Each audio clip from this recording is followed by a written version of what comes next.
Are we only half alive? 매일 성경 묵상을 돕는 해설 가이드입니다.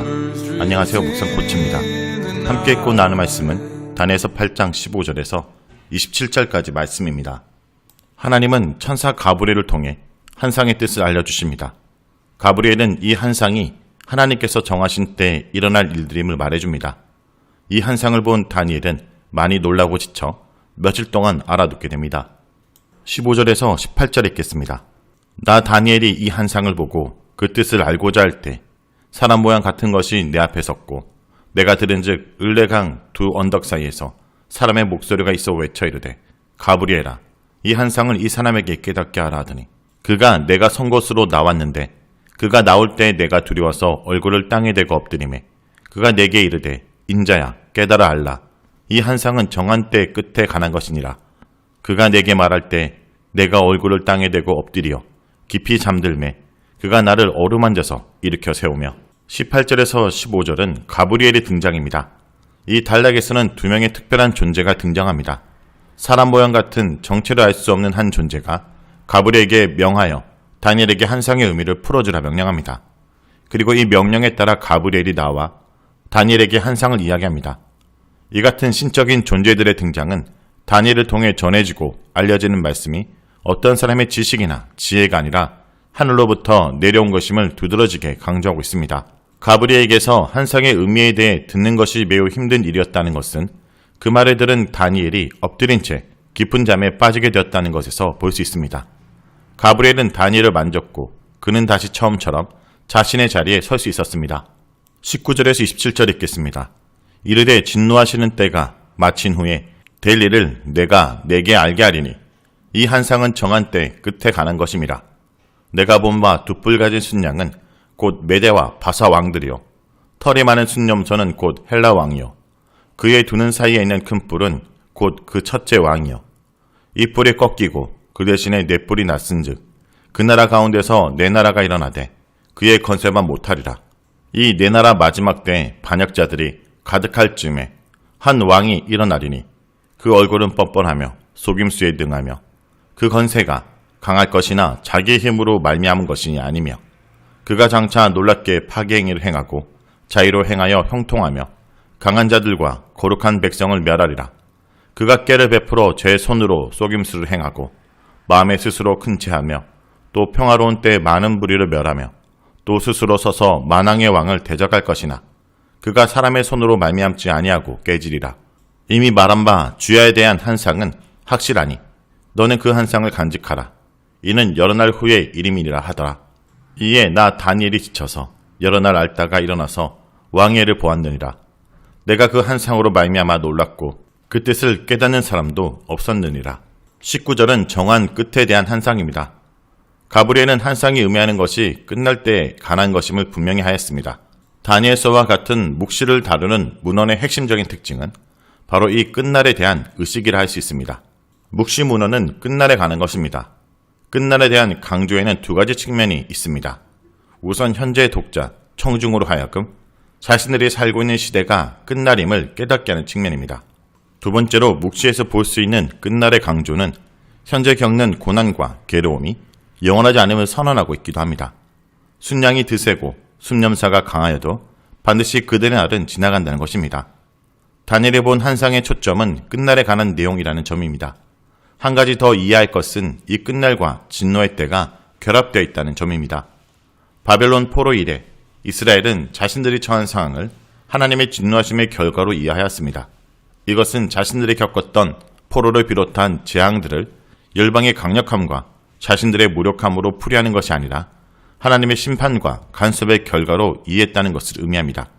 그러니 이스라엘에게 필요한 것은 힘을 기르는 것이 아니라 하나님께로 돌이키는 것입니다. 20절에서 22절은 메데바사 그리고 헬라 왕의 시대입니다.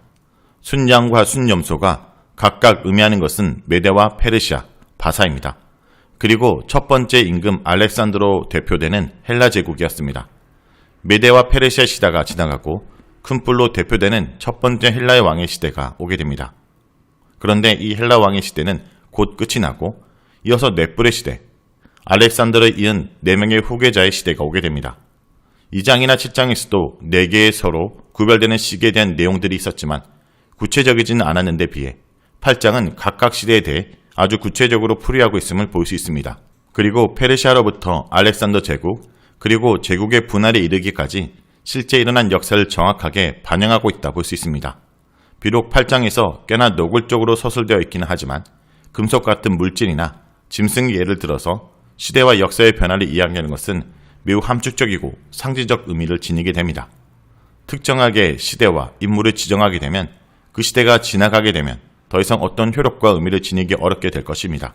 그런 점에서 짐승들로 시대를 표현하는 것은 특정한 시대를 지나 어느 시대에나 공통되고 본질적 요소들을 표현해낼 수 있게 합니다. 그래서 어느 시대든 짐승으로 표현된 시대의 변화를 적용시켜 볼 수 있는 것입니다. 23절에서 25절은 만왕의 왕을 대표하는 한 왕에 대한 이야기입니다. 다니엘서의 초점은 숫양이나 숫염소의 시대가 아닙니다. 그 다음에 일어난 한 왕인, 즉 안티오코스의 시대입니다. 23절에서 25절은 그의 등장과 행동을 다루고 있습니다. 무자비하고 교활한 왕은 매우 강력한 힘을 휘둘러 제멋대로 파괴하고 악을 행할 것입니다. 그는 강한 자들과 거룩한 백성을 멸할 것입니다. 강한 자들은 안티오코스가 맞섰던 유대 백성을 가리키는 것일 수 있습니다. 안티오코스의 무력에 대항하여 마타다하스에서부터 시작하여 그의 아들 유다 마카비는 무력으로 맞서 싸웠고 3년여의 투쟁 끝에 마침내 성전을 다시 회복하기까지 한다는 점을 고려한다면 이런 상이 아마도 본문의 강한 자들이라는 표현의 이면에 있을 것이라 생각해 볼 수 있습니다. 7장에서 성도 혹은 거룩한 백성이나 불리는 이들이 있었고 8장에서도 거룩한 백성이 언급됩니다. 이들은 모두 안티오코스의 박해와 연관되어 있습니다. 이런 점에서 이 시기에 신앙을 지킴으로 인한 순교한 수많은 백성들이 다니엘서 안에 반영되어 있다 할 수 있습니다. 성도들은 그에게 패하기도 하고 괴롭힘을 당하기도 하며 멸함을 당하기도 합니다.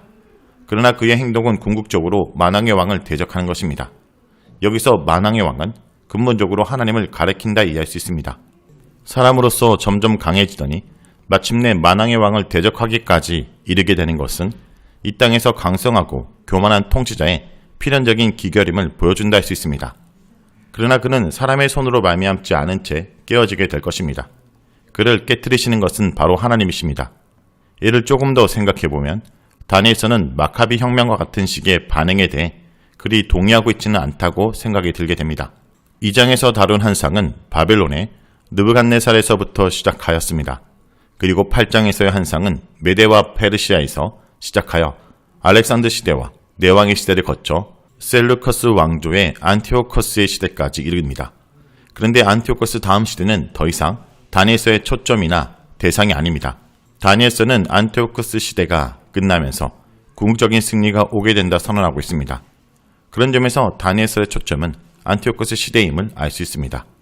다니엘서는 이 시대를 살아가고 있는 사람들에게 그 시대에 일어나고 있는 결코 쉽지 않은 현실을 설명하고 있습니다. 하나님을 의뢰하는 거룩한 백성인데도 불구하고 하나님을 대적하는 안티오코스에게 패배하는 현실이 눈앞에서 벌어지고 있습니다. 무자비하고 교활한 존재임에도 안티오코스는 날로 강성해져가고 자기 마음대로 행하는데도 형통합니다. 그러나 다니엘서는 그의 형통마저도 그 자신의 힘이 아님을 분명히 합니다.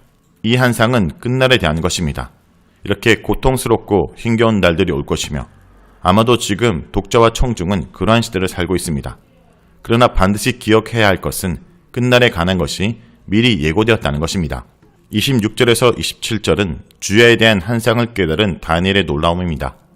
여기서 보았듯이 한상은 주로 다가올 환란에 대한 경고였습니다. 그러니 이를 대비하고 현재의 사항을 이해하라는 것이 한상이 주는 의미일 것입니다. 다니엘을 향해 깨달아 알라 라 말하는 가브리엘의 말도 이 점을 강조하고 있습니다. 26절에서 주야에 대한 한상은 확실하니 이를 간직하라고 다니엘이 말합니다. 한상은 여러 시대와 여러 왕들에 대한 것이지만 이 모든 한상의 초점은 주야에 대한 한상입니다. 이것은 14절에서 언급된 바 2300주야를 가리키는 말일 것입니다. 결국 모든 한상의 초점은 앞으로 2300주야의 시간이 필요하다는 것이며 그 시간이 끝나게 될 때 성소의 회복이 있게 될 것이라는 데 있습니다. 그러므로 이 한상은 현재의 고난이 끝이 정해진 고난임을 분명히 하는 데 목적이 있다 할 수 있습니다. 그리고 이러한 목적을 지닌 한상은 실천적으로 공동체 구성원들로 하여금 현재 눈앞에 닥친 고난에 굴복하거나 절망하지 말고 끝까지 견디고 버틸 것을 건면하는 기능을 한다고 볼 수 있습니다. 자, 여기까지가 다니엘서 8장 15절에서 27절까지 말씀입니다. 오늘 말씀을 통해 우리는 무엇을 묵상하고 적용해야 할까요? 하나님은 모든 역사와 심판의 주관자이십니다. 인간들이 힘을 규합하여 아무리 큰 제국을 만들어도 하나님을 대적하는 그 어떤 세력도 결코 영원할 수 없으며 결국 멸망하고 맙니다. 그뿐 아니라 하나님은 그 제국의 배후인 작은 뿔과 사탄도 친히 심판하십니다.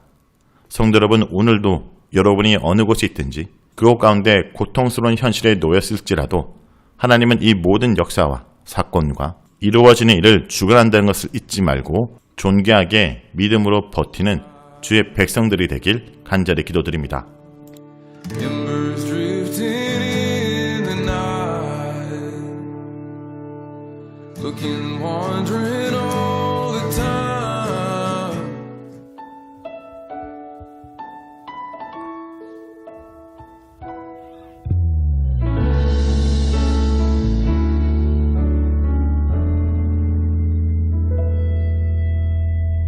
이 땅에 내 삶이 비록 버겁더라도 주님의 선하심 나 믿으며 가리. 이 작은 자통에 주가 이뤄 가시니 감사로 사는 삶 나 살기 원하네. 내 삶의 시간 속에 내 삶의 시간 속에 주 일하시네. 내 모든 여정 속에 내 모든 여정 속에 함께 하시네. 깊고도 크신 주의 영광을 나 보리라. 위대하신 주 나는 주님께 속한 자 되어 주의 나라 위에 전심으로 살리라. 주의 마음에 합한 자 되어 맡기신 소명을 이루리. 이 땅에 내 삶이 이 땅에 내 삶이 비록 버겁더라도 주님의 선하심 나 믿으며 가리. 이 작은 자통에 이 작은 자 주님이 이뤄 가십니다. 주가 이뤄 가시니 감사로 사는 삶 나 살기 원하네. 내 삶의 시간 속에 내 삶의 시간 속에 주 일하시네. 내 모든 여정 속에 함께 하시네. 깊고도 크신 주의 영광을 나 보리라. 위대하신 주 나는 주님께 속한 자 되어 주의 나라 위에 전심을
살리라 주의 마음에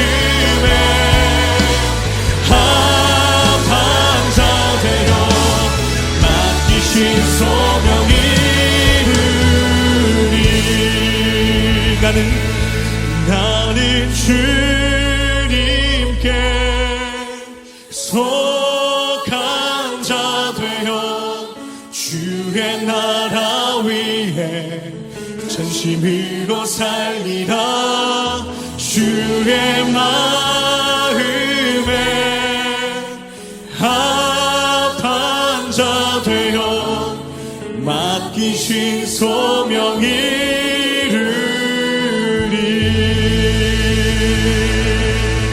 아멘 아멘.